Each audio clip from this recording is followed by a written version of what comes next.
আমেরিকার president Donald ট্রাম্পের মার্কিন উন্নয়ন সংস্থা ইউএসএআইডির কর্মীদের ছুটিতে পাঠানোর সিদ্ধান্ত স্থগিত করেছেন আদালত।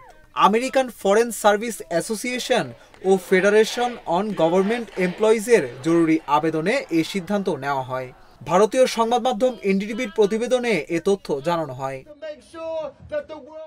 প্রেসিডেন্ট ট্রাম্প প্রাথমিকভাবে ইউএসএআইডির ২,২০০ কর্মীকে বেতনভুক্ত ছুটিতে পাঠানোর পরিকল্পনা করেন। প্রায় ১০,০০০ কর্মী কাজ করছেন সংস্থাটিতে। রয়টার্সের এক প্রতিবেদনে বলা হয়, ট্রাম্প ও ধনকুবের ইলন মাস্ক সব কর্মী ছাঁটাই করে মাত্র ২৯৪ জনকে সংস্থাটিতে রাখতে চান।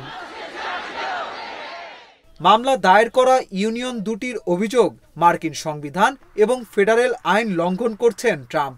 ২০ জানুয়ারি ক্ষমতা গ্রহণের কয়েক ঘন্টার মধ্যেই এক নির্বাহী আদেশে বিদেশি সহায়তা বন্ধ ও কর্মী ছাঁটাইয়ের উদ্যোগ নেন মার্কিন প্রেসিডেন্ট। এরপরই বন্ধ হয়ে যায় ইউএসএআইডির সকল কার্যক্রম।